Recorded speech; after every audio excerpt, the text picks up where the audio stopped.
N'état de plus ardent, viens, n'état de plus donne ton cœur, viens, tel que tu es ardent, viens. Un bonsoir à tous. Peu importe d'où vous venez, vous êtes tous les bienvenus ce soir. Tu sais, si tu commences à servir, si tu es là devant avec le micro, et tu sais tout d'un coup, Jésus est le centre, il y a toute une autre qualité. Il y a une fois un frère qui me disait souvent, ce qui est très important, d'abord viser et tirer après. Il y a beaucoup de chrétiens, ils n'ont pas compris, ils tirent tout le temps, mais ils n'atteignent pas la cible parce qu'ils ne visaient pas. Et ce soir, j'aimerais te dire, sois bienvenu surtout si Jésus est le centre de ta vie. Jésus est le centre ce soir. Aucune église, aucun pasteur, aucune religion, personne n'est au centre à part Jésus-Christ. Et tu sais, si on a ça en nous, si Jésus est le centre ce soir, il y a quelqu'un qui vient, c'est le Saint-Esprit. Vous savez pourquoi? Parce que dans Jean, il est écrit dans la Bible que le Saint-Esprit toujours veut faire grand Jésus.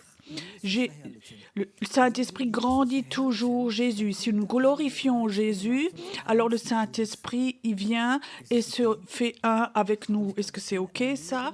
Et je crois que nous pouvons vivre où nous pouvons nous unir avec le Saint-Esprit et dire, Saint-Esprit, j'aimerais glorifier Jésus.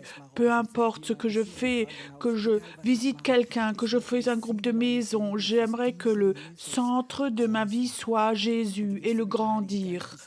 Et vous savez, le Saint-Esprit ne va pas vous lâcher. Il ne faut pas d'abord chanter 10 chants, 3 prières. Non, il est là parce que tu glorifies Jésus. Le Saint-Esprit est toujours là parce que Jésus est toujours au centre de notre assemblée. Si Jésus est le centre de ma vie, si je prends le micro, il faut que mon centre de ma vie, il faut que juste une chose, c'est Jésus-Christ. Parfois, je me demande, quand certains pasteurs font la collecte, quel est le centre quand ils prêchent? Est-ce que c'est Jésus ou c'est la peur de ne pas avoir de l'argent? Soyez honnêtes. Tu sais, et je crois que c'est important que nous regardions toujours, peu importe où tu es, est-ce que Jésus est le centre là où est prêché l'Évangile? Ou est-ce que c'est une philosophie humaine? Ou est-ce que c'est une super rhétorique? Est-ce que Jésus est le centre?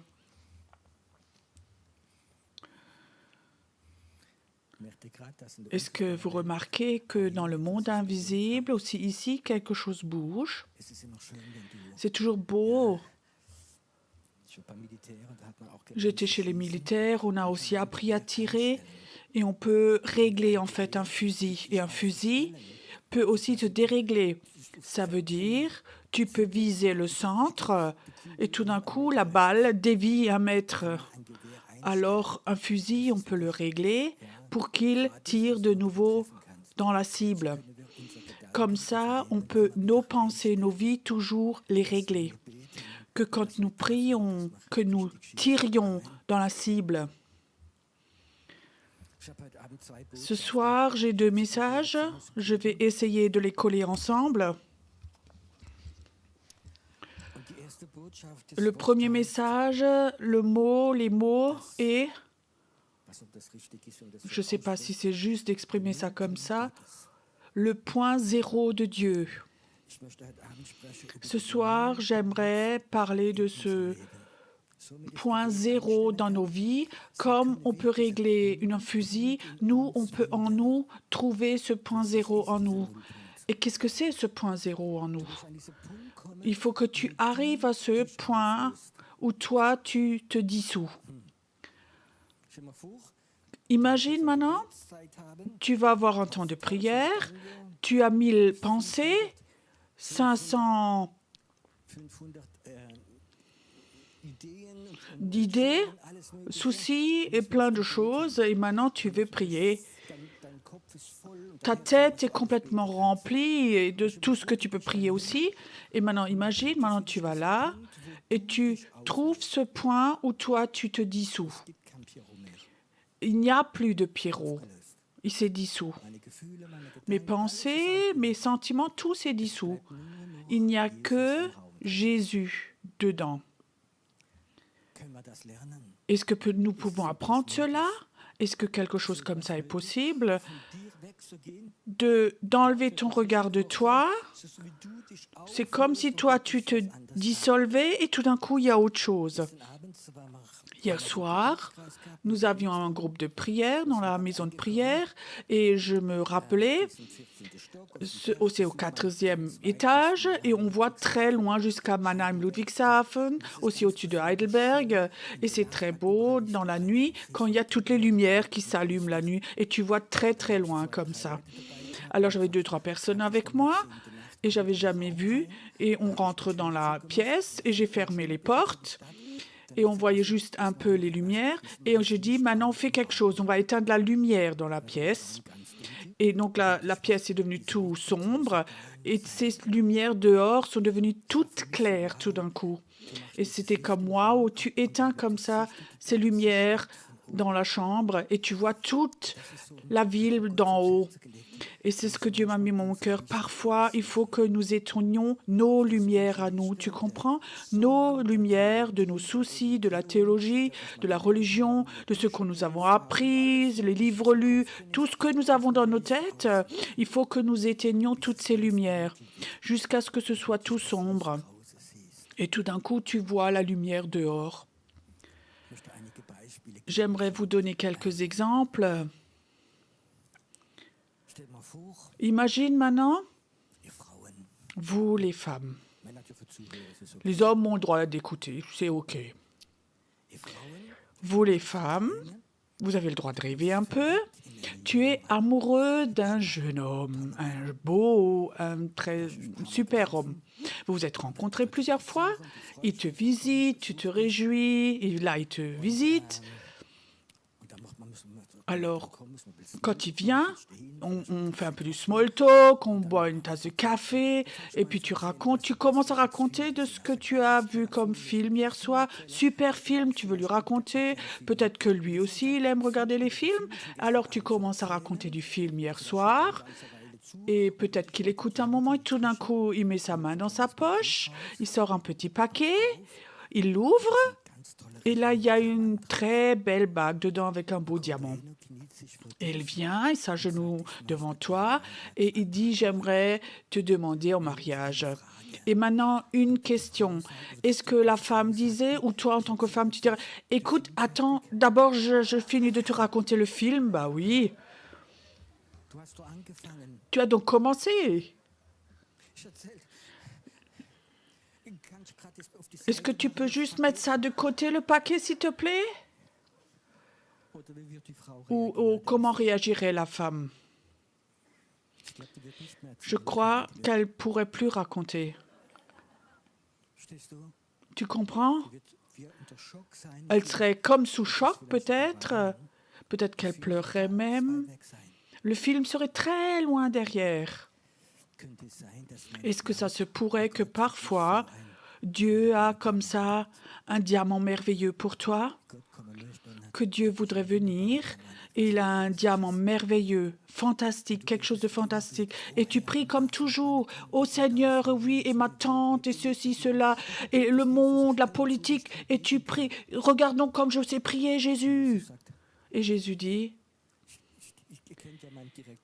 vous connaissez donc mon allemand direct en tant qu'étranger. Jésus dit, tu sais, si tu pourrais la fermer maintenant, je pourrais te donner maintenant ce diamant.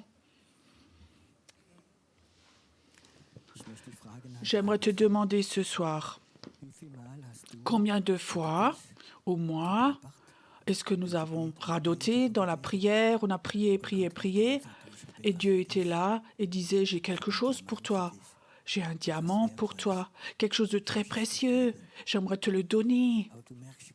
Mais tu ne remarques même pas, tu es tellement enthousiasme avec ton onction de prière que tu as. Et peut-être Jésus emballe de nouveau ce diamant et dit, viens, continue de prier. Il y a peut-être quelqu'un d'autre qui aurait besoin de ça. Tu sais, si nous n'arrivons pas à ce point zéro, nous n'allons pas recevoir les cadeaux de Dieu. Je sais, personnellement, dans ma vie, c'est difficile de trouver ce point zéro parce que là, il y a quelque chose dans la tête qui tourne tout le temps. Parfois, j'avais une image comme ça, comme un petit hamster qui est là-dedans et comme dans une roue qui tourne tout le temps et il court, le hamster. Et alors, il faut qu'on le stoppe. Il faut qu'on le stoppe pour devenir tout calme et arriver à ce point zéro. Éteindre ses lumières, éteindre les portables. C'est pas grave. La deuxième fois, tu es fusillé, c'est OK. Ça, c'est le respect.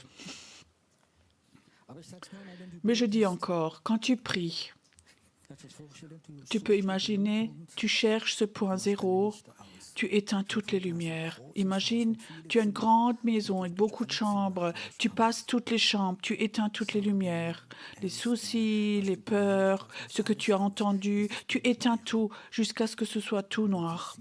Et tout d'un coup, tu vois ce que Dieu a pour toi. Tu sais, si tu es là en haut, sur la montagne, dans la nuit, et tu vois toutes ces villes, la ville de Heidelberg et toutes les lumières, c'est impressionnant. Et je crois que Dieu, parfois, voudrait comme ça nous montrer sa gloire, mais on ne la voit pas, parce que toutes nos lumières sont allumées. C'est juste ça.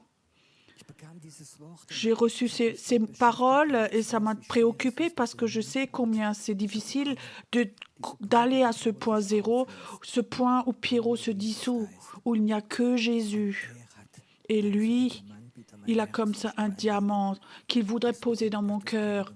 Et ça signifie souvent, si maintenant tu pries cela, tu l'auras. Si maintenant tu pries cela, ce qui est dans mon cœur, tu vas le chercher pour quelqu'un d'autre. Ce point zéro de Dieu, c'est quelque chose que nous devons apprendre, un bout de discipline. Et j'ai demandé à Dieu, mais est-ce qu'il y a quelque chose de théologique pour qu'il ne puisse pas dire Pierrot fait que de raconter, il n'a pas de verset biblique. Parfois, les gens me disent que certaines histoires, on peut mieux les retenir qu'autre chose, mais tout de même, dans la Bible, on peut apprendre des choses et on peut l'apprendre dans la Bible. Premier point, c'est l'adoration. Qu'est-ce que c'est l'adoration? C'est pas faire de la musique pour que tu te sentes mieux. La louange, je comprends, tu es stressé du quotidien, plein de joie, tu as parlé avec beaucoup de gens, il y a une super musique, peut-être un bon rythme et on danse, on se bouge et on chante, oui, c'est super. Mais c'est pas ça. Tu vas pas te dissoudre là-dedans. Mais quand tu viens au point où tu adores Dieu, il ne s'agit plus de toi, mais il s'agit de lui. L'adoration, c'est le point où on se dissout nous-mêmes. C'est pas des chants, bénis-moi, bénis l'autre, mais il s'agit, je t'adore. Tu es un Dieu merveilleux. Nul n'est comme toi. Je t'aime, Seigneur, de tout mon cœur et je t'adore. Et tout d'un coup, tu remarques comme ton moi se dissout. Tout d'un coup, tu penses même pas à toi et ça se dissout. Et tout d'un coup, tu es devant un merveilleux Dieu. J'aimerais te donner un petit conseil si tu es leader de groupe de maison, de prière ou que tu as un petit groupe quelque part. Essaie d'adorer Dieu. Alors tu vas voir comme tu vas te dissoudre dans l'adoration. L'adoration, la louange, c'est pas fait pour que les gens se sentent mieux. Je crois que beaucoup de milieux chrétiens, ils font une telle belle musique chrétienne pour que les gens se sentent mieux. Mais je suis pas sûre si les gens se dissolvent là-dedans. Mais la musique est faite pour que les gens se sentent à l'aise. L'adoration, c'est pour que Dieu se sente à l'aise et que moi, je me dissolve là-dedans. La deuxième chose qui est écrite dans la Bible pour se dissoudre, c'est ces vieux mots dans la Bible, c'est dans Ésaïe, ceux qui s'attendent au Seigneur. Qu'est-ce que ça veut dire, s'attendre? En français, le mot signifie dans une attitude d'attente, de recevoir quelque chose. S'attendre à, tu dis pas Seigneur, dans 3 minutes, il faut que je continue. Mais c'est d'aller dans le silence, attendre qu'il vienne, jusqu'à ce que ça devienne plus fort. Ça, c'est s'attendre. Et on vit dans un temps où s'attendre n'est plus cool. Aujourd'hui, tout doit aller de plus en plus vite. On est tous dans la rentabilité, le nouvel ordinateur qui va plus vite, les chaînes télé, il faut les changer plus vite. Tout est toujours plus vite. J'ai pensé comme ça pour les gens qui sont un peu plus âgés. Vous connaissez peut-être ça encore. Quand on avait les voitures diesel, à l'époque, il fallait 2-3 minutes, il fallait préchauffer. Il fallait que ça chauffe, préchauffe. On pense même plus à ça. On avait de la patience. Peut-être dehors, il y avait moins 10 degrés. Dans la voiture, il faisait très froid. Et maintenant, il faut que tu préchauffes jusqu'à ce que tu puisses allumer. Ça durait 2-3 minutes. Aujourd'hui, on ne peut même plus l'imaginer. Plus personne n'achèterait une voiture comme ça. Un ami, un jour, avait cette Mercedes 200 diesel et il avait 500 chevaux et pesait presque 2 tonnes. Et il me l'a une fois prêté, c'était une belle voiture, grand volant, grande voiture, on était à l'aise dedans, mais avec 500 chevaux, et je voulais dépasser un camion, pas sur l'autoroute, mais sur la nationale. Il fallait vraiment être prophétique. Et ça n'allait que avec un élan. Tac, tac, tac, tac, tac, waouh. Ça, c'était encore un temps, ça. Tu comprends? Aujourd'hui, tout est vite et tout de suite, maintenant. Il faut réagir tout de suite. Tout est tout de suite maintenant.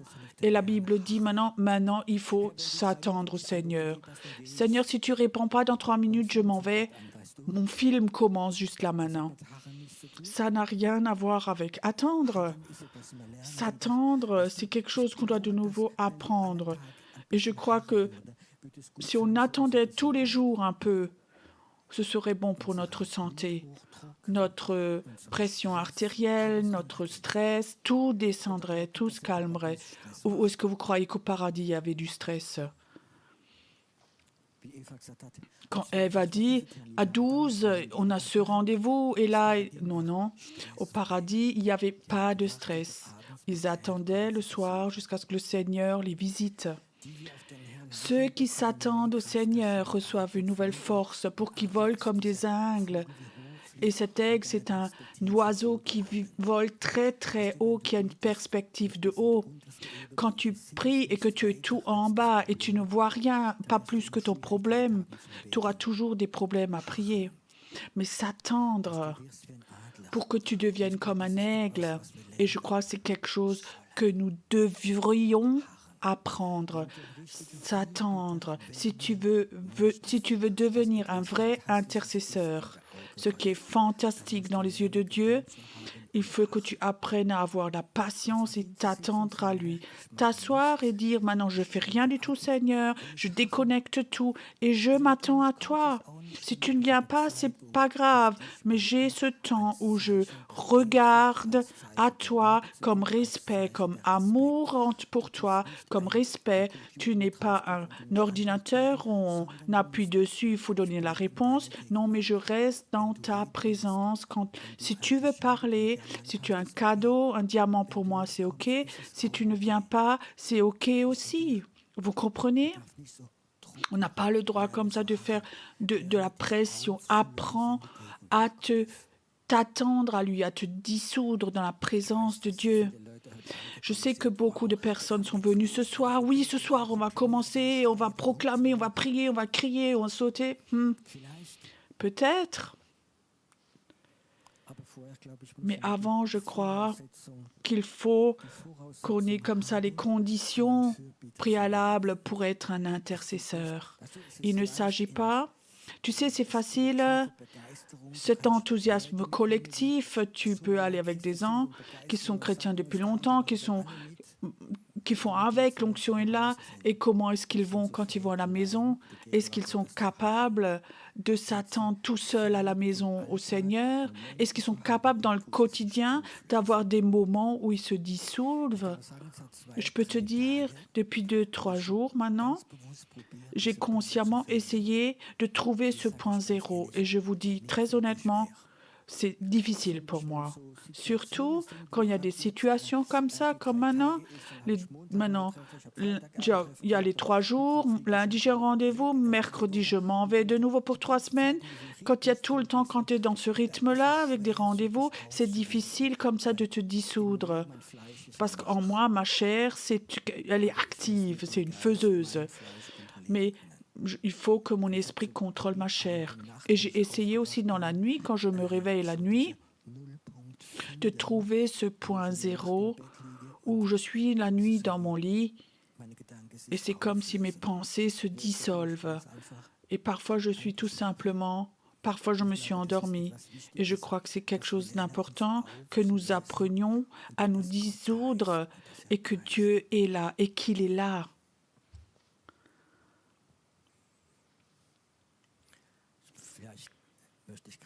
Peut-être que j'aimerais maintenant, chez toi aussi à la maison, toi maintenant, que tu aies un moment où tu dis, Seigneur, aide-moi.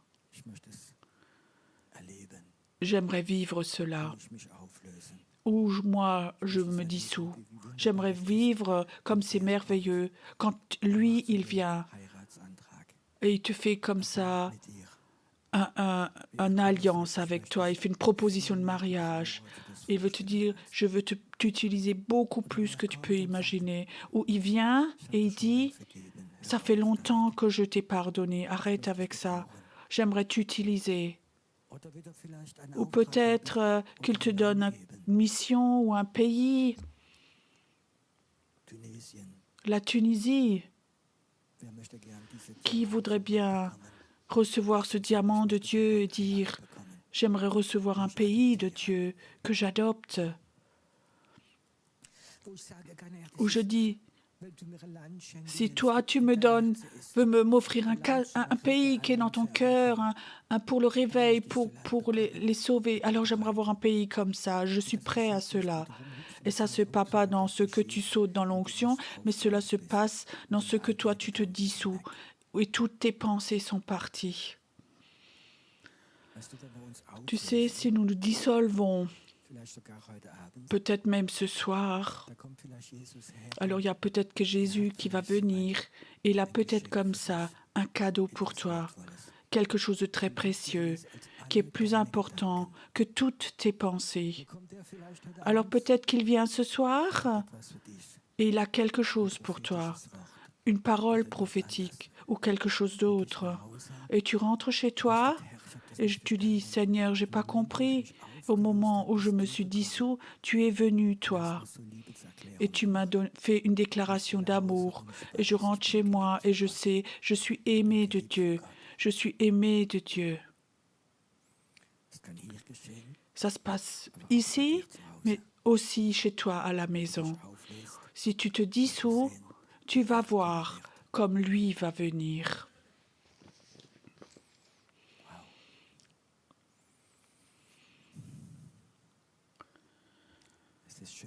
C'est beau quand des personnes se dissolvent et le divin vient en toi, en devant. Et tout d'un coup, ce divin vient. Je crois que maintenant, certains maintenant vont être touchés par Dieu maintenant. Quelqu'un, Dieu touche ton cœur. Quelqu'un qui n'a plus pleuré depuis 20 ans. Et comme ça, Dieu te touche Et tu peux de nouveau pleurer. La douleur s'en va parce que l'amour de Dieu vient maintenant. Et Dieu dit, je t'ai pardonné depuis longtemps. Aussi toi qui m'as demandé 100 fois si je peux te pardonner parce que tu as avorté ce bébé. Et le Seigneur dit, je t'ai pardonné depuis longtemps. Et j'aimerais te donner quelque chose de tout nouveau, de tout nouveau. Je vois comme le Seigneur ce soir ouvre comme ça des paquets, comme ça des bagues merveilleuses, comme signe, tu es mon épouse. Et quand mon épouse se dissout, il n'y a plus de religion, de dénomination. Alors il y a ce Seigneur merveilleux qui vient. Il veut gâter son épouse. Et maintenant, il veut te gâter. Il te gâte maintenant. Reçois maintenant. Reçois que cette mort qui est comme ça tellement dans tes pensées, que ça se dissout de toi, que ça part. Écoute, la mort se quitte et le Seigneur t'offre une vie toute nouvelle. Tu sens, tu rentres chez toi et quelque chose vit en toi. Toi qui croyais que tu es tellement mort. Je vois cette bague qui vient, c'est la bague de la vie. Et tu vas rentrer chez toi et ce soir, cette vie de Dieu, tu vas la sentir en toi. Reçois-le maintenant. Reçois maintenant. Reçois maintenant.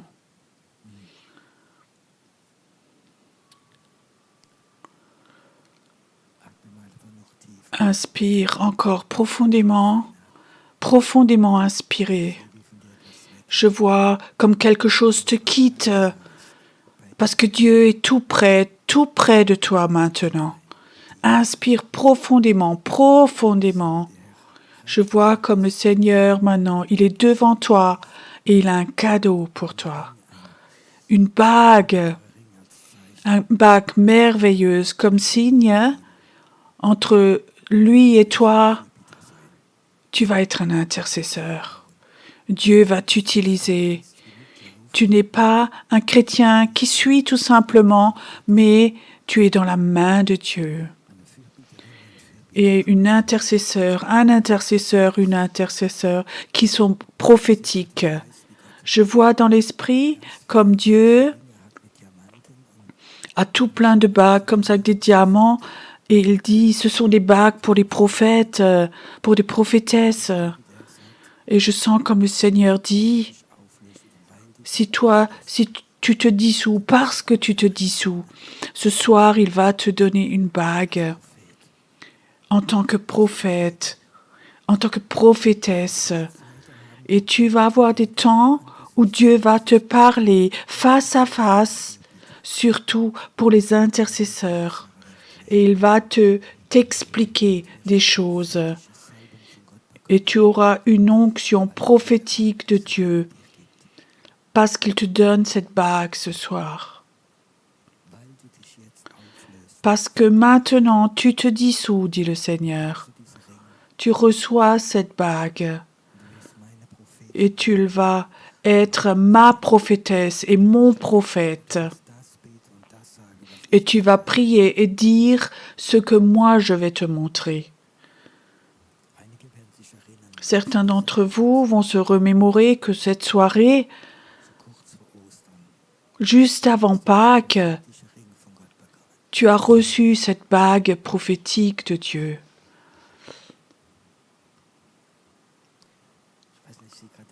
Je ne sais pas, mais je vois le Seigneur, comme Dieu touche quelqu'un, te donne la bague pour être évangéliste en Afrique. Dieu va t'envoyer en Afrique et là-bas, tu vas avoir un ministère évangélique, d'évangéliste, et Dieu t'offre cette bague en tant qu'évangéliste. Et tu vas aller et tu auras eu cette onction d'intercession très forte et tu vas prier les gens et après tu vas les évangéliser. Tu vas pas juste évangéliser aveuglément, mais tu vas prier, appeler les gens dans la prière, il va te les montrer, et après tu leur partages l'évangile, et ils vont se convertir. C'est maintenant le temps. Est-ce que vous voulez encore un moment éteindre votre lumière interne, tes besoins, ta vision? Éteins-la maintenant. Éteins maintenant ta lumière.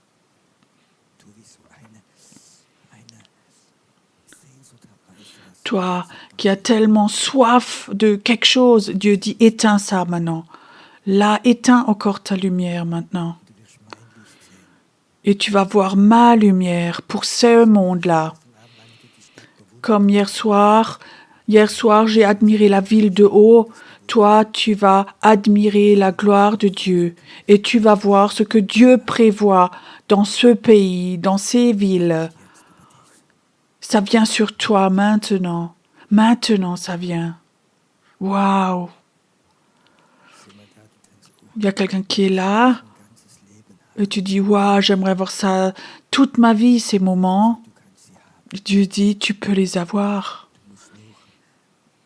Il suffit que tu aies cette discipline de surmonter le stress, de faire un stop, un sabbat, un temps du sabbat. C'est pas le samedi, mais un temps de sabbat où tu fais stop, où tu éteins tout, aussi ton portable, et que tu ailles dans la présence de Dieu, que tu te dissolves toi. Et tu vas voir, ça va être beaucoup mieux et tu auras beaucoup moins de cure d'âme. Parce que tout va se dissoudre. Waouh, tu es un Dieu merveilleux.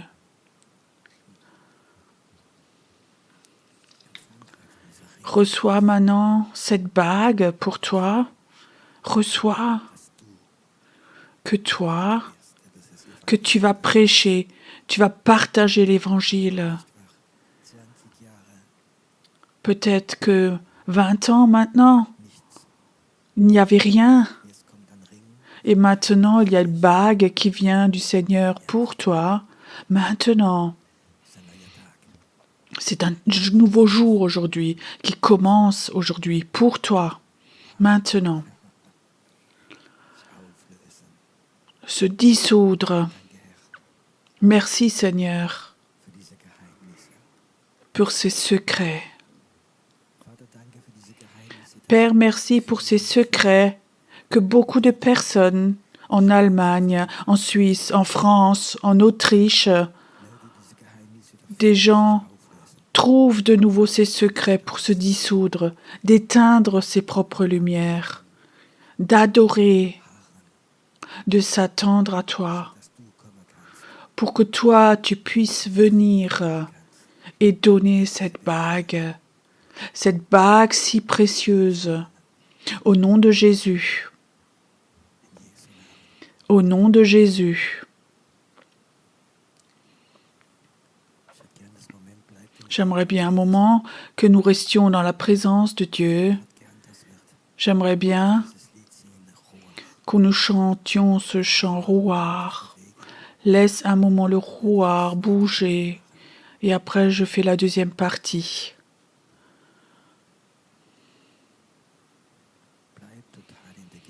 Reste maintenant dans la présence de Dieu maintenant.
Ruach.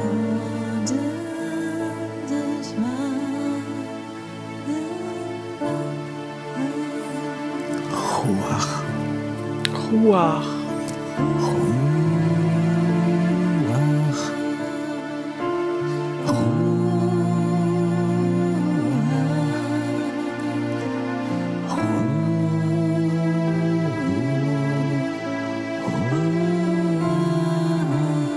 Ganz sanft, Jesus. Tout doucement maintenant. Jésus.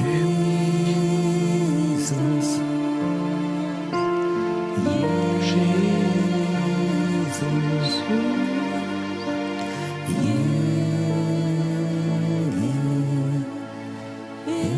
Jesus. Vater. Père.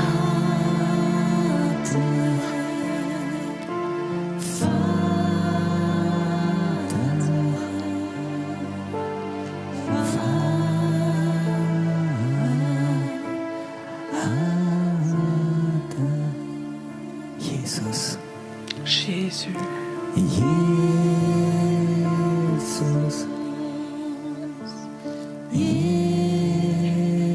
Jesus.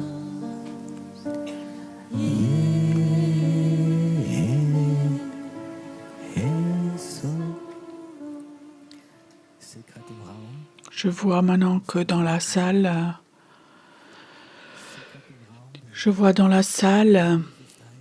comme Jésus est toujours là et qui fait encore des déclarations d'amour à des personnes et qui voudrait te donner une bague. Mais il y a beaucoup de personnes, je sens, ils ont déjà reçu. Ce soir, tu sais que Jésus t'a donné quelque chose maintenant. Et écoute, si tu es là et tu sais ce soir, Jésus t'a fait cette proposition. Il t'a donné une bague en signe qu'il veut travailler avec toi, qu'il veut t'utiliser, que tu as un appel sur ta vie. Si tu es là ce soir et tu sais que tu l'as reçu, alors j'aimerais simplement, comme merci et comme acte de foi, que tu mettes ta main sur ton cœur. Et si tu dis, Seigneur Jésus, je le prends, je veux l'avoir, j'accepte ce soir, je vais l'utiliser. Ce n'est pas un jeu, mais c'est quelque chose pour ton royaume, c'est quelque chose pour le réveil, c'est quelque chose qui va libérer le réveil, c'est quelque chose qui enlève toute forme de mort en toi parce que tu sais que tu es aimé de Dieu. Le Seigneur s'est agenouillé et il t'a donné cette bague.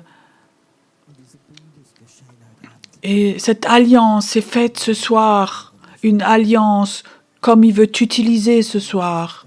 Et je dis, Seigneur Jésus, merci que toi, mes frères et sœurs, ces hommes et ces femmes, ce soir, que tu les as visités et que tu leur as donné cela et qu'ils vont rentrer chez eux et ils ont reçu quelque chose. Ils ont reçu quelque chose de précieux.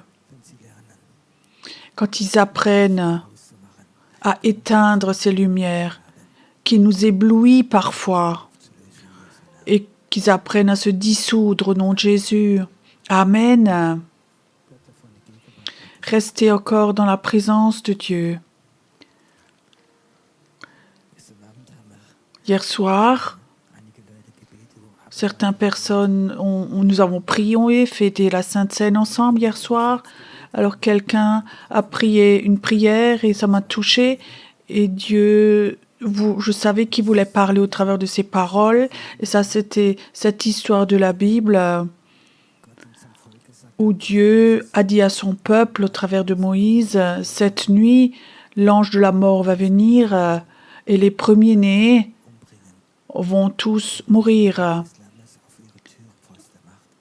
Mais c'est pour ça que vous mettez le sang de l'agneau sur vos poteaux de vos portes, le sang de la vie. Alors hier soir, j'avais eu cette vision que les portes, nous mettons le sang, ce sont les portes de nos cœurs. Et il s'agit aujourd'hui de nos cœurs. Tu sais, on a tous une intelligence, on a des sentiments, on a beaucoup de savoir. Nous avons un cœur ou un autre mot. Notre esprit, c'est le centre. Et j'ai l'impression que si on veut devenir des intercesseurs pour Dieu, il faut que nous gardions comme ça précieusement le centre de notre vie. La Bible dit, il faut renouveler notre intelligence, il faut soumettre nos pensées sous Jésus-Christ, c'est juste. Et tu sais, quand tu es chrétien, tu as appris dans ta vie, il n'y aura jamais un temps où tu n'as jamais de pensée négative. La Bible dit, tu peux pas empêcher que des oiseaux volent au-dessus de ta maison, mais tu peux empêcher qu'ils construisent des nids. Et chaque pensée négative qui vient et que tu dis non, c'est pas une pensée de Dieu, bon, on enlève. Ça, chacun peut le faire. Un peu de discipline, ça va. Mais si tu laisses les pensées peuvent aussi aller dans les sentiments. Et alors, c'est déjà difficile avec les sentiments. Et après, il y a un autre niveau, c'est tout au fond de ton cœur. Ça, c'est le centre de ta vie. Tu es une personne née de nouveau, un esprit né de nouveau, et que tu peux être en contact avec Dieu, avec lui. Jésus dit, vous pouvez que adorer en esprit et en vérité. Tu peux pas adorer avec ta tête, avec tes sentiments, mais que avec l'esprit. Et un vrai intercesseur, c'est quelqu'un qui, son esprit est lié avec l'esprit de Jésus. Et tu pries ce qui est dans le cœur de Jésus. Mais le diable sait très bien que tu es un intercesseur et que tu es dangereux. Si tu veux devenir un intercesseur, si Dieu t'appelle, il faut que tu saches, le diable va te haïr, il va essayer de te détruire parce que tu es un intercesseur.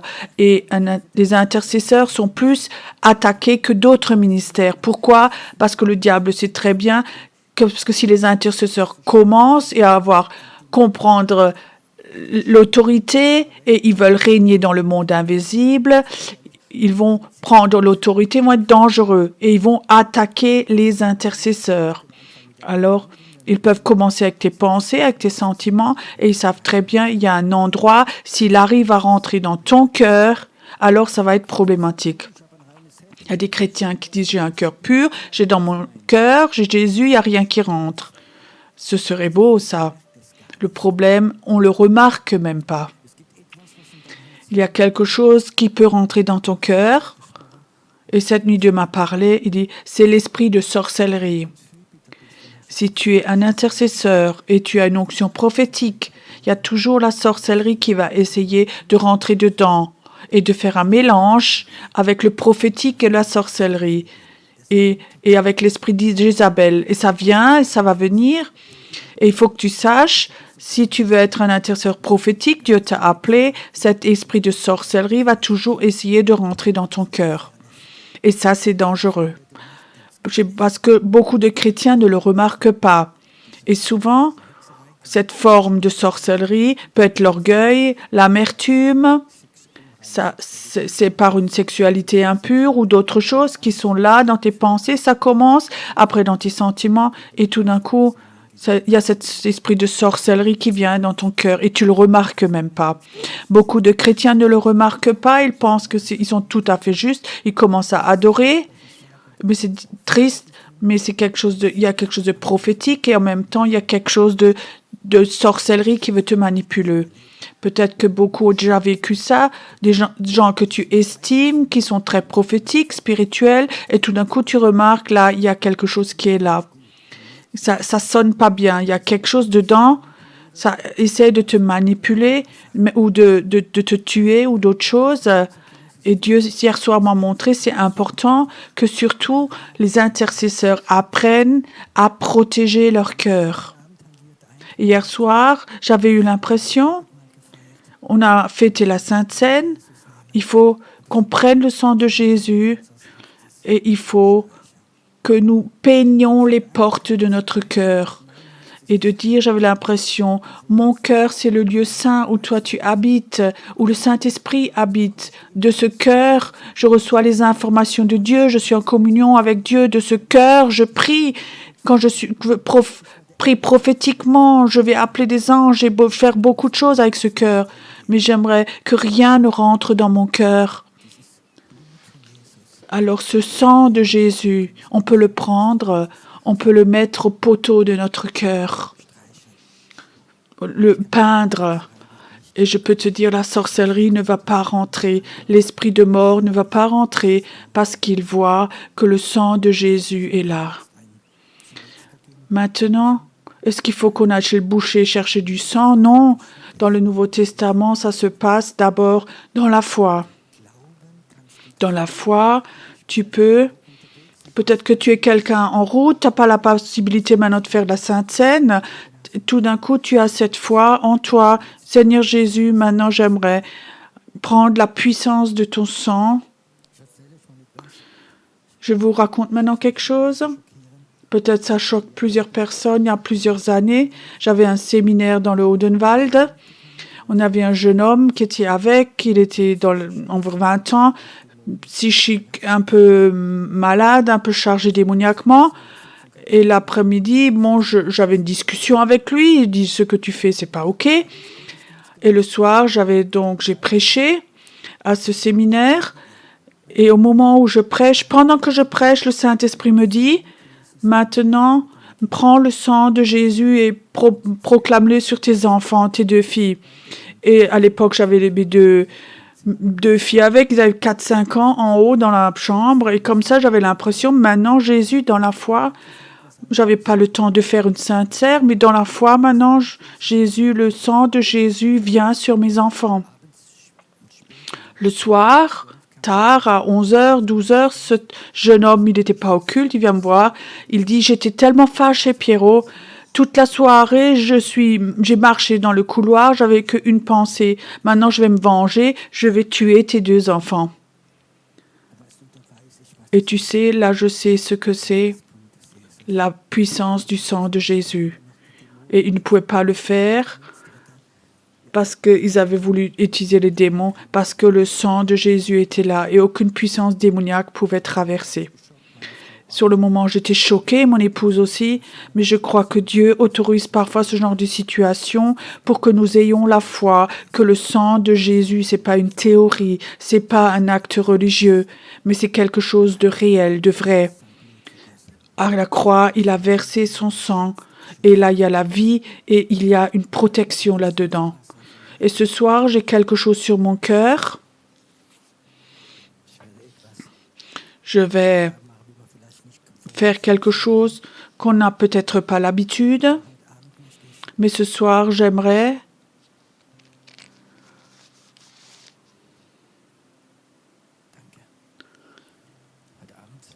ce soir,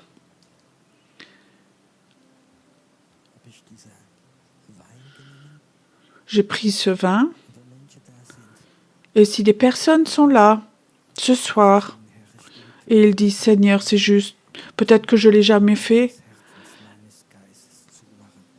de fermer les portes, le cadre de mon cœur, pour qu'aucun esprit de mort puisse rentrer dans mon cœur. J'aimerais ce soir, dans la foi, prendre ce sang Jésus. J'aimerais le prendre dans la foi et dire, Seigneur Jésus, je prends ton sang et je dis maintenant, ça doit maintenant toucher le cadre de la porte de mon cœur pour que je sois protégé, surtout dans l'intercession, surtout dans le prophétique, pour qu'aucune puissance démoniaque, aucun esprit de mort, esprit religieux, que rien ne puisse rentrer dans mon cœur et essayer de faire un mélange de charismatique démoniaque, ce qui a eu souvent le cas. Il n'y a pas plus grande protection que le sang de Jésus pour les intercesseurs prophétiques. J'aimerais maintenant que ce soir, que nous ayons un temps d'adoration Et après, pour ceux qui ont sur le cœur, de dire Seigneur, je veux faire cela. Pas parce que les autres le font, mais parce que j'ai la foi. La foi que ce soir, je vais peindre les linteaux de la porte de mon cœur pour que la mort ne puisse pas venir, pour que mon appel ne puisse pas être pris. Et pendant ce temps de louange, je vais comme ça dispatcher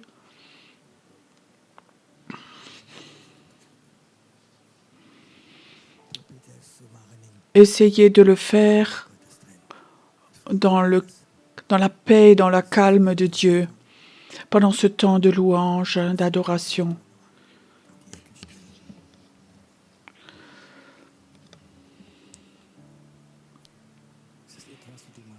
C'est quelque chose que tu fais dans la foi. C'est entre toi et Dieu. Seigneur Jésus, ton sang ce soir,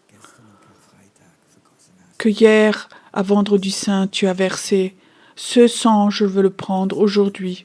Je veux le prendre aujourd'hui en signe que je crois et je veux le prendre aussi pour le monde invisible. De dire à la monde invisible, regardez, ce sang, c'est la protection de la porte de mon cœur et rien d'autre ne va rentrer. Il y en a assez pour tous, ne courez pas tous devant en même temps, mais prenez-vous le temps, prenez-en, prenez un petit gobelet comme ça, prenez-le. Après vous allez à votre place et vous allez adorer Dieu. Et après Martin va continuer après.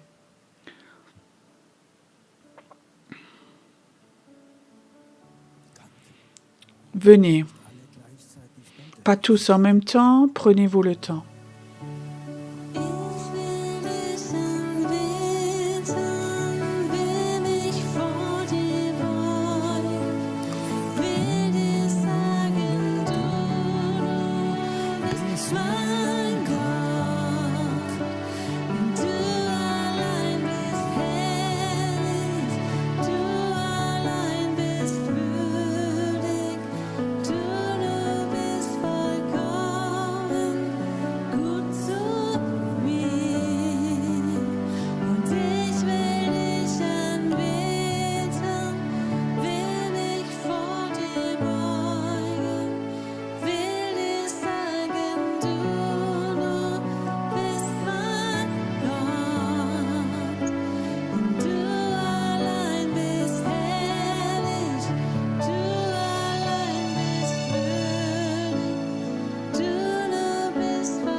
Keine ist so